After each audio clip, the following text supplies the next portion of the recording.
Oke teman-teman, ini saya mau mandikan si Ignil, si baby Salvator ya, Varanus Salvator. Jadi saya kalau mandikan pakai sabun Clean and Clear ini ya. Tuh.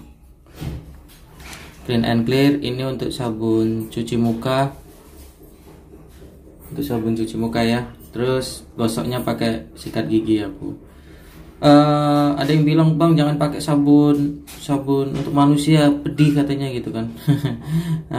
Ini udah pengalaman saya teman-teman ya, udah selama bertahun-tahun saya mandikan reptil. Saya pakai sabun ini, terbukti udah bisa menghilangkan jamur yang pada iguana gitu. Jadi pasti untuk Salvator pun juga bakal bagus itu teman-teman. Terus gimana kalau kena mata ya, segera langsung dibilas teman-teman. Ini aja kena mata manusia yang sangat sensitif aja nggak terlalu pedih teman-teman ya, apalagi kena mata reptil yang lebih cenderung apa ya, dia itu nggak terlalu sensitif seperti manusia. Manusia kena debu sedikit aja langsung merah. Kalau reptil aja berenang di dalam air yang keruh aja dia nggak ada mata merah gitu teman-teman. Jadi selama ini terbukti masih aman lah teman-teman ya. Ya kalau bisa jikanya kalau takut pedih atau apalah ya jangan sampai ke kepala-kepala. Kalau saya sih di badan aja, karena kan fungsinya sabun ini biasanya jamur-jamur ini ada di badan si reptil gitu. Jadi ya gitu, cukup di badannya aja. Mandikannya saya sih seminggu sekali, nggak perlu tiap hari ya teman-teman ya. Kalau untuk yang sedang kena jamur ya saya mandikannya dulu itu hampir tiap hari, paling lama 3 hari sekali saya mandikan teman-teman. Saya mandikan, saya jemur, saya mandikan, saya jemur pakai sabun ini. Oke, sekarang kita mandikan dulu si baby Salvator ya. Kita siapkan airnya. Ini airnya pakai air biasa aja, air ATB sih kalau di sini teman-teman namanya, air pump itu. Aman-aman aja selama ini. Ini memang sengaja mau saya berenangkan dulu. Sebenarnya di kandangnya juga udah ada airnya, cuma biasanya kalau dimandikan sambil berenang gini dia lebih apa ya, lebih anteng gitu teman-teman.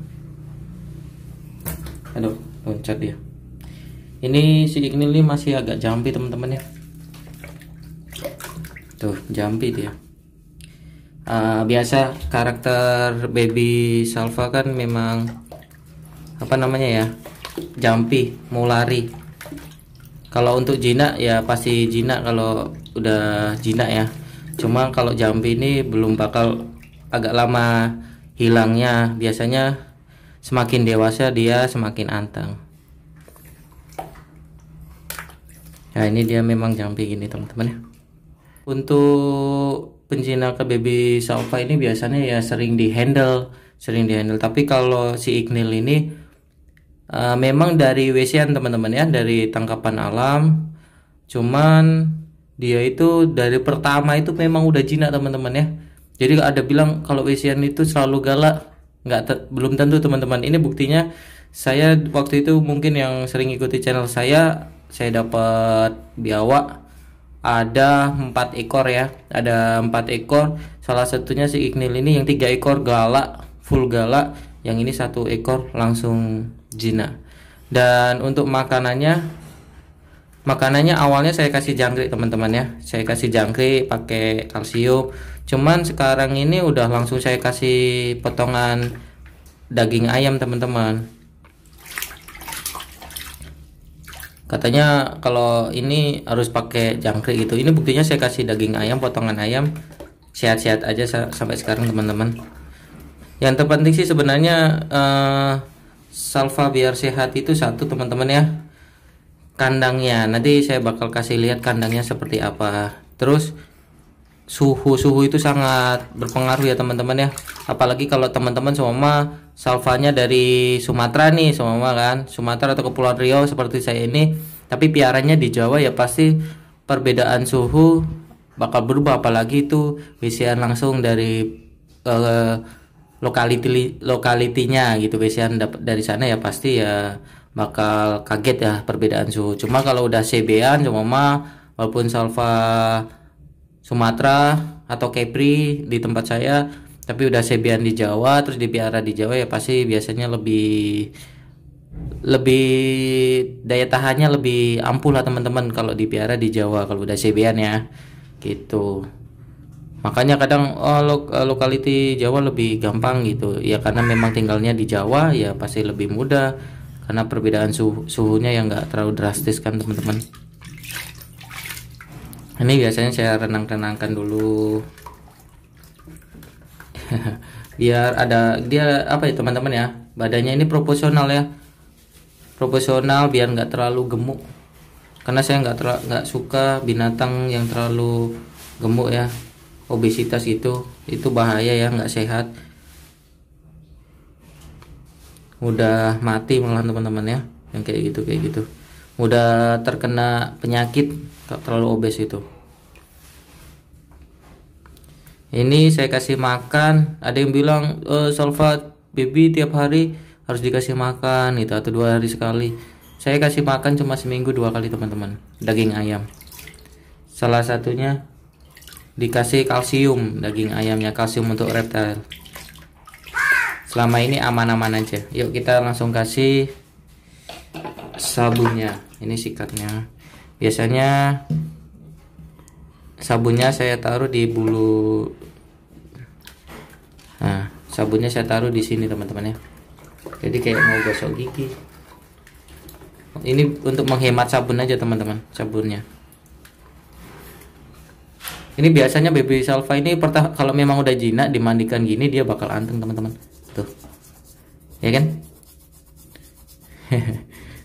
Nggak perlu sampai kepalanya teman-teman, cukup sampai lehernya saja, karena kepala ini jarang terkena jamur.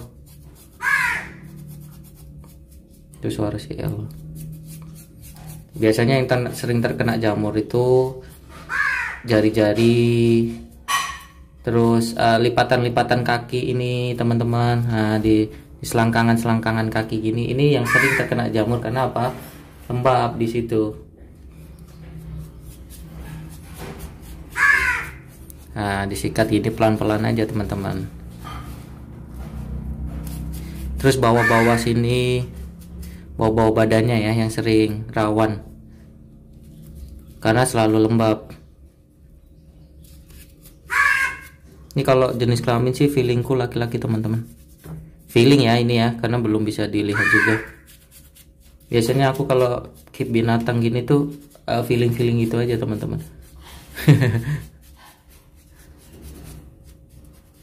Dan biasanya ya sering bener gitu, kebetulan kayak dulu channelku kan ini Alvin kan.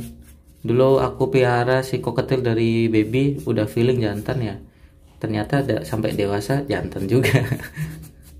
Feelingan aja teman-teman. Kalau mandikan reptil gosoknya cuma sampai leher gini teman-teman. Nah, nggak pernah sampai kepala gini. Jadi dia nggak bakal pedih sih. Yang pasti sabun ini aman teman-teman ya. Kenapa aman? Iya karena di muka kita aja aman, apalagi di muka reptil yang secara kulit lebih kasar dari kulit muka manusia ya. Ini aku gosok bagian bawahnya dulu. Agak usil dia.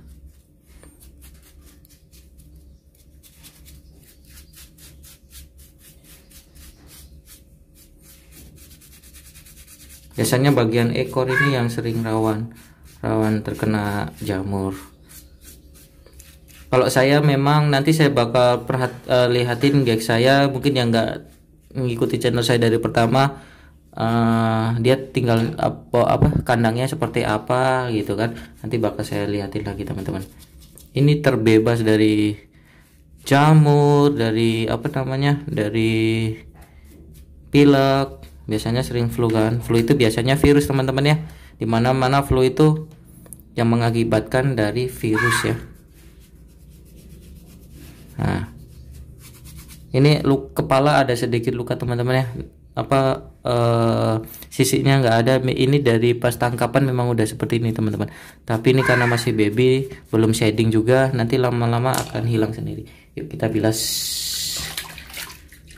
Saya bilasnya di sini sekalian, lebih gampang teman-teman ya. Nah, kalau udah dimandikan gini jangan lupa dijemur ya, jangan masuk kandang dulu teman-teman ya. Jadi kalau mandikan gini langsung dijemur. Dijemurnya nggak perlu pakai apa, direndam-rendam lagi karena dia udah basah.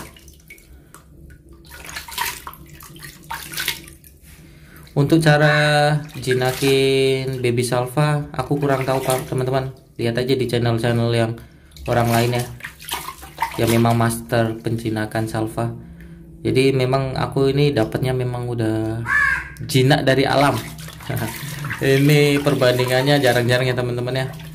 Makanya kenapa nggak saya jual yang ini, karena memang dia udah jinak dari alam. Tapi karakter tetap masih jampi ya teman-teman ya. Itu naluri baby si biawak ini untuk melindungi diri ya, ibaratnya gitu. Dia belum bisa melawan, makanya cara melindungi diri dia dengan lari teman-teman gitu. Biawak pun kalau udah yang besar pun, yang jumbo-jumbo juga, kalau dari alam melindungi dirinya, kalau bertemu dengan predator lebih besar seperti bertemu dengan manusia, dia bakal lari juga teman-teman, sama aja.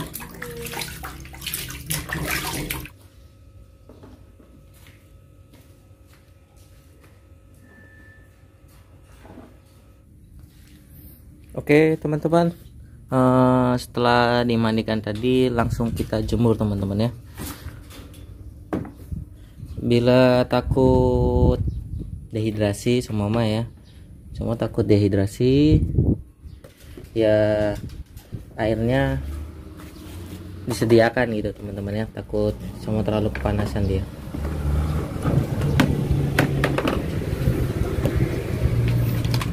Kita ganti dulu airnya.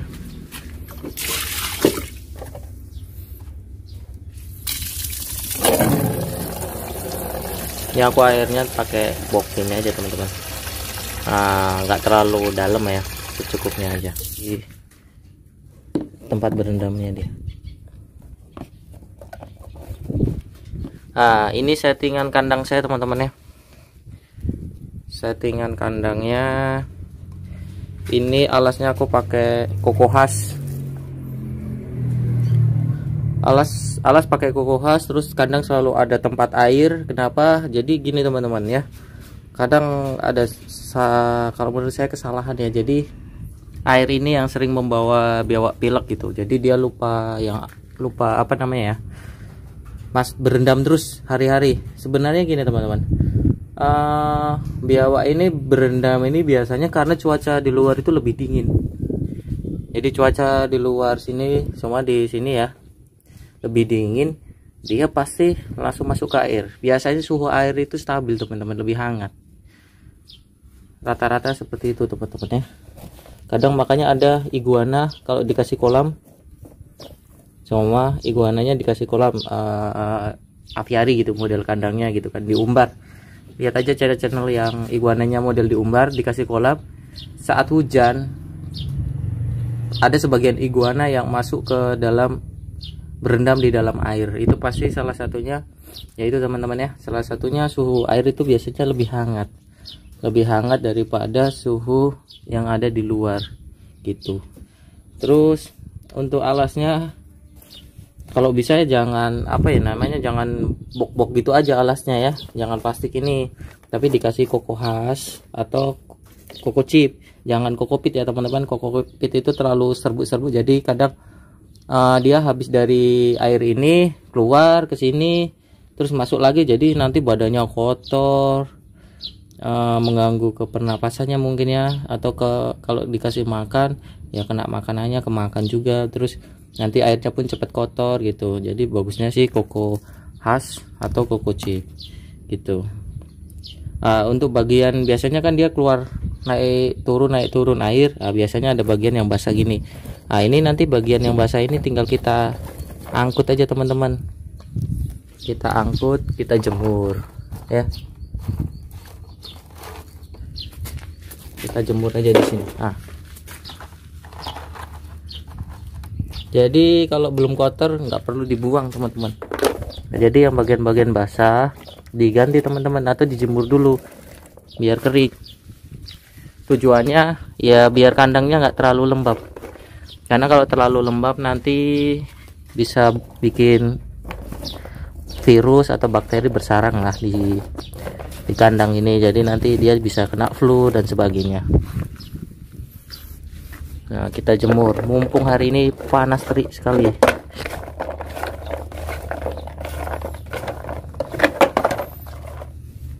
Atau boleh juga dicuci teman-teman ya, dicuci dulu, nah baru dijemur. Itu bisa juga, lebih bagus malahan si koko khasnya ya. Tapi kalau saya langsung ini karena baru belum kotor ya, jadi nggak perlu dicuci, lain kali aja dicuci.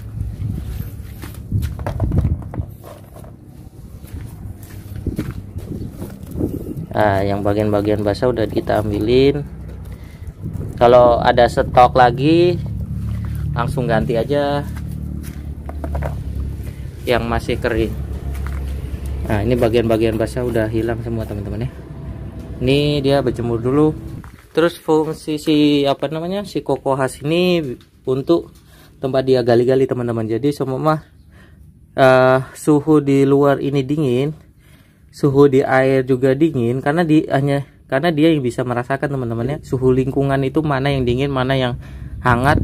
Biawak ini udah pandai teman-teman ya, nggak kayak manusia harus pakai termometer. Jadi kalau biawak ini udah tahu semua suhu di luar dingin, suhu di air juga dingin, dia biasanya akan membenamkan diri di bawah koko khas ini. Jadi koko khas ini suhunya akan lebih hangat gitu teman-teman, ibaratnya kayak pakai selimut lah gitu. Kalau enggak dia biasanya membenamkan diri di bawah batu sini teman-teman, tapi tetap aja di bawah koko khasnya. Untuk penjemuran saya seminggu sekali sampai 2 kali teman-teman ya, tapi alangkah bagusnya sih setiap hari. Cuma kalau yang sibuk-sibuk ya cukup seminggu 2 kali minimal ya, minimal seminggu sekali lah, jangan sampai lebih dari itu, karena akan berakibat fatal dari seumpama MBD itu kayak penyakit kekurangan kalsium gitu teman-teman ya, dan vitamin D3, jadi ada pengeroposan tulang lah, jadi dia biasanya jadi susah jalan gitu-gitulah, ada kurus di ekor gitu-gitu. Mungkin kalau yang tahu gecko, iguana, nah itu sering terjadi seperti itu. Bladder stone, kalau di iguana ada bladder stone karena kurang penjemuran juga, jadi pencernaan yang kurang, metabolisme yang kurang bagus, jadi pencernaannya nggak bagus, jadi bisa kena bladder stone ya. Ada batu ginjal gitulah ibaratnya dari pembekuan si sisa-sisa kalsium itu. Terus warna biasanya kalau kurang jemur kusam teman-teman ya. Biasanya kalau penjemuran sih saya agak penjemuran tega, jadi sekitar setengah jam teman-teman ya, tergantung mataharinya. Kalau terlalu terik ya nggak sampai setengah jam. Cuman kalau takut kita ya kasih water dish di sini untuk dia langsung nyelam kalau dia terlalu panas teman-teman. Oke. Mungkin itulah perawatan saya baby biawak ini. Nanti habis ini kita setelah jemur kita langsung kasih makan dada ayam.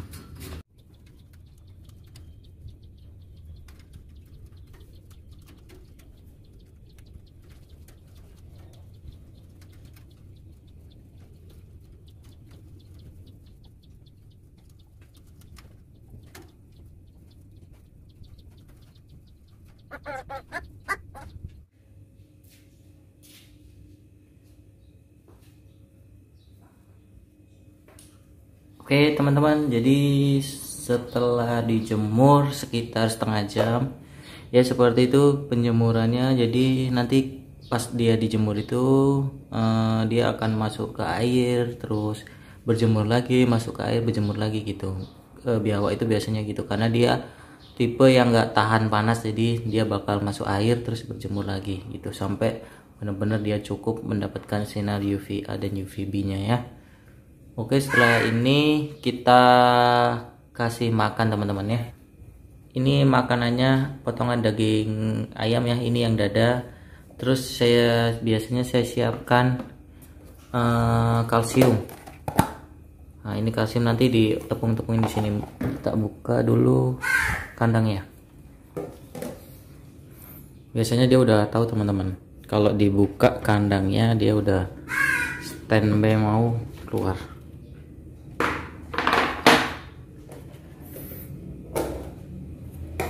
Tuh dia udah keluar teman-teman. Jadi dagingnya kita oles di kalsiumnya dulu teman-teman. Nah gini. Jadi si biawak ini tetap dapat kalsium. Nah nih ya. Tuh. Dibawa ke bawah. Jadi gitu teman-teman. Potongan ke-1, ke-2 dan ke-3 mungkin bisa dikasih kalsium. Nah, potongan yang ke-4 dan ke-5 dan seterusnya nggak perlu dikasih kalsium lagi teman-teman, biar nggak terlalu berlebih ya dia konsumsi kalsiumnya ini, karena kalau berlebih juga nggak bagus teman-teman kalsiumnya. Nah ini udah aku tepungin pakai kalsium, kita kasih.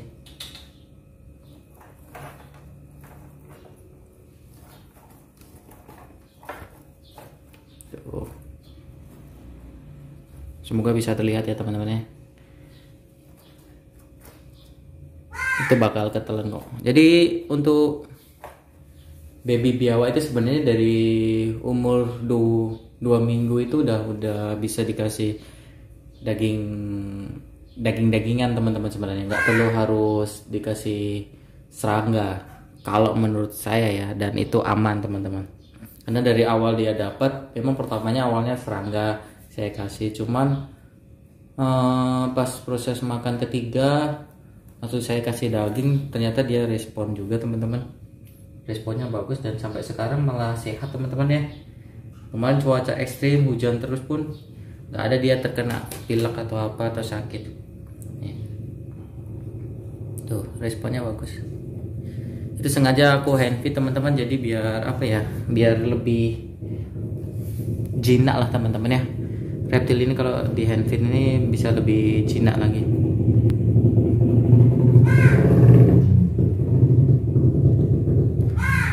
Untuk awalnya sih memang kesusahan teman-teman makan apa ya, daging ayamnya ini, karena memang dia belum terbiasa nelan daging ayam, jadi agak-agak susah lah nyangkut-nyangkut gitu. Tapi pas udah beberapa kali makan daging ayam, nah ini udah responnya udah bagus. Kalau saya memang sengaja nggak saya gitu di apa ya, dimain-mainin gitu teman-teman, biar apa ya, nggak galak lah.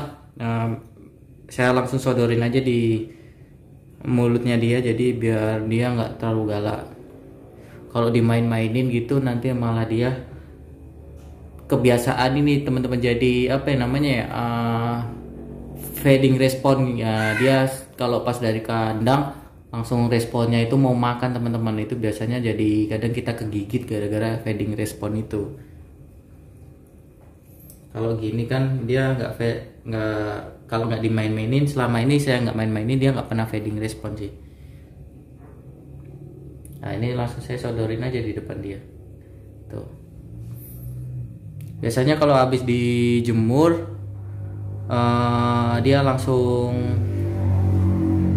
iklan teman-teman. Jadi kalau biasanya habis dijemur dia respon makannya langsung tinggi teman-teman ya, karena metabolismenya lagi bagus-bagusnya, tubuhnya hangat. Nih. Tuh responnya bagus sekali teman-teman.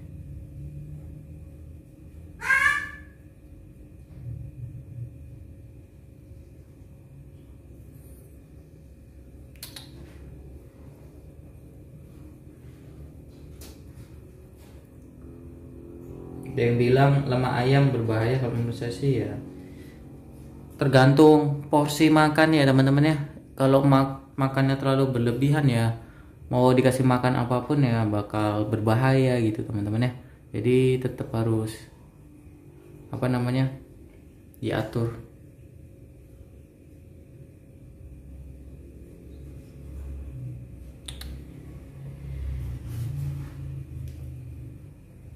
tambahan juga teman-teman, fungsi dari air selain yang saya jelaskan tadi, biasanya air ini tempat untuk dia buang kotoran teman-teman ya. Jadi dia itu buang kotoran itu nggak kemana-mana, nggak berceceran kemana, nggak di apa koko khasnya, nggak di situ, nggak di apa tempat dia basking, tapi dia selalu buang kotoran di air.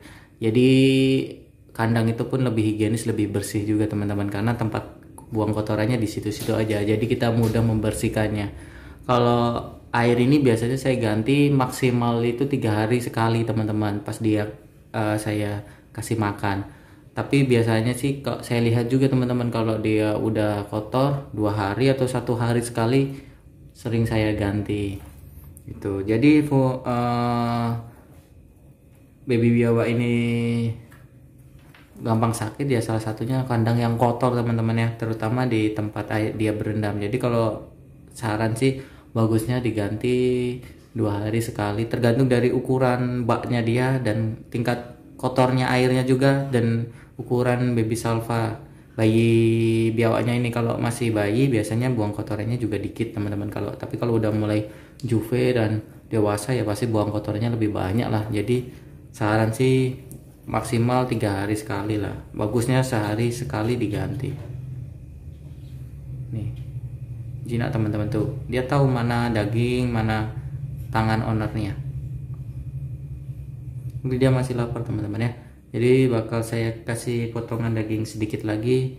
Jadi kita atur porsinya teman-teman, makan cukup seminggu 2 kali aja, itu yang paling bagus teman-teman ya. Kalau saran saya sih seminggu 2 kali, jangan dikasih makan tiap hari, karena dia bakal nggak bagus ya, terlalu obes nanti ya, baby pun bisa obes teman-teman, terlalu gemuk. Oke, mungkin itu saja, semoga bermanfaat teman-teman yang lagi handle bayi biawak ya, apalagi di musim-musim penghujan seperti ini, biar bayi biawaknya tetap sehat terus seperti punya saya gitu kan, nggak mati. Apalagi yang beli kan bayi biawaknya, aduh sayang kali kan kalau sampai mati, mungkin belinya juga susah, jarang sellernya mungkin ya kalau di tempat teman-teman ya. Jadi semoga tetap sehat terus bayi biawaknya, bayi biawaknya teman-teman ya, sehat selalu lah. Semoga konten saya bermanfaat buat teman-teman. Bye bye, bye bye. Udah gemuk dia, perutnya udah besar, kayaknya udah 1-2 potong lagi lah udah cukup. Oke.